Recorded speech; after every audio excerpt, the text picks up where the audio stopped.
Hello, coastal lovers. So, the most recent park I visited at the time of this recording was Dollywood. Dollywood is famous for being one of the headliner attractions in the town of Pigeon Forge in Tennessee. The park has some great rides such as Lightning Rod, Thunderhead, and especially Wild Eagle, which is the ride that I'll be reviewing in this video. So today, I'm going to review Wild Eagle at Dollywood.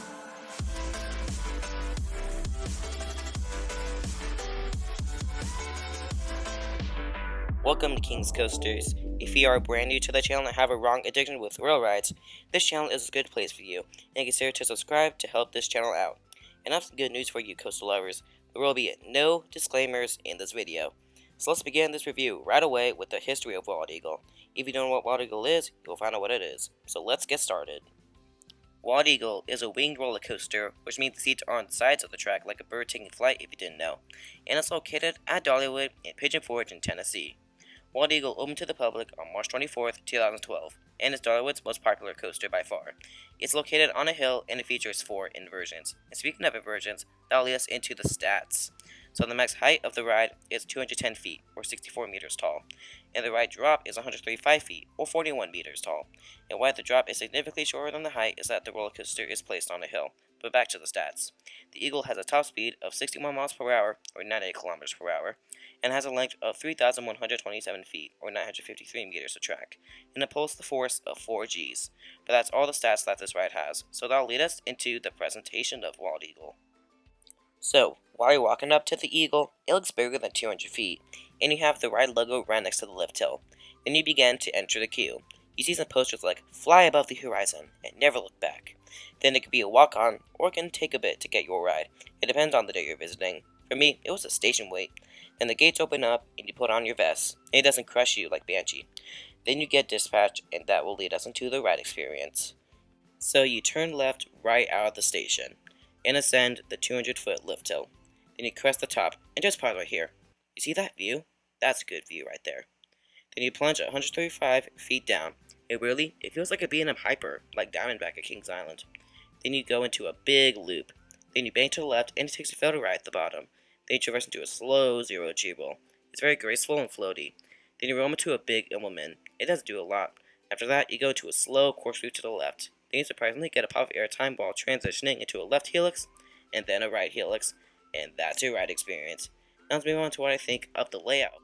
So, for what I think of the layout, I feel like it's missing something. It just has that weird taste in your mouth. It's because the thing that Wild Eagle is missing is near-miss elements. I've ridden one other wing coaster, and that is Gatekeeper at Cedar Point. Gatekeeper has a lot of near-miss elements, like the keyholes for example, and Wild Eagle just doesn't have that. I mean, I still like the layout, but I wish there were a few more near-miss elements throughout the ride. And I wouldn't change anything in the layout. Like, it's a solid layout. I love all the inversions, but I wish there were a few near-miss elements throughout the ride. But if I had to rate the layout, I'd give it a 6.5 out of 10. And now, let's discuss on what I think of the ride, aka my thoughts. So for what I think of Wild Eagle, it is so much fun. The first drop has a fun free-falling sensation, and the helixes have some nice laterals, and that means the force of left to right if you didn't know. Also got 2 rides on this roller coaster, and those are both wing seats in the back. And let me tell you, a drop is just insanity in the back. You just get whipped down it, and you even get a weak pop of airtime all the way down. But this ride is in my top 15 for now. I like it, but I don't love it. And of course, like mostly every B&M I've ridden, it's smooth, but it's not as good as Gatekeeper though. But that is all my thoughts for now, and finally, the big moment's now here. So for the final score of Wild Eagle, I give it a 7 out of 10. This ride is a lot of fun. What I had to remove 3 points is that it features 0 near-miss elements. 0! It feels very weird when it doesn't have it. If this ride had the gimmick of bursting through a billboard like this Walmart Thorpe Park for example, that would be great. And here's a fun fact, Wild Eagle was my 38th credit. But that's all I have to say about this ride. So that will wrap up my review of Wild Eagle and this video. If you enjoyed this review of the Eagle and agree with my thoughts, I have a lot of more content coming up soon. And it would be great if you subscribe to this channel and help us out. What do you think of Wild Eagle at Dollywood? And make sure to post your thoughts in the comments below. If you have any video suggestions and other things that you may think is necessary to post down in the comments, go right ahead and post them.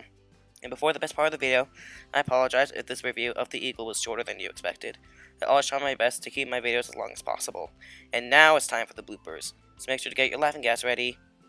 Anyways, make sure to keep that adrenaline pumping, and I'll see you in the next video. So you turn left right out of the station, and ascend the 200-foot lift hill. Then you crest the top and just pause right here. You see that view? That's a good view right there. Then you plunge 135 feet down.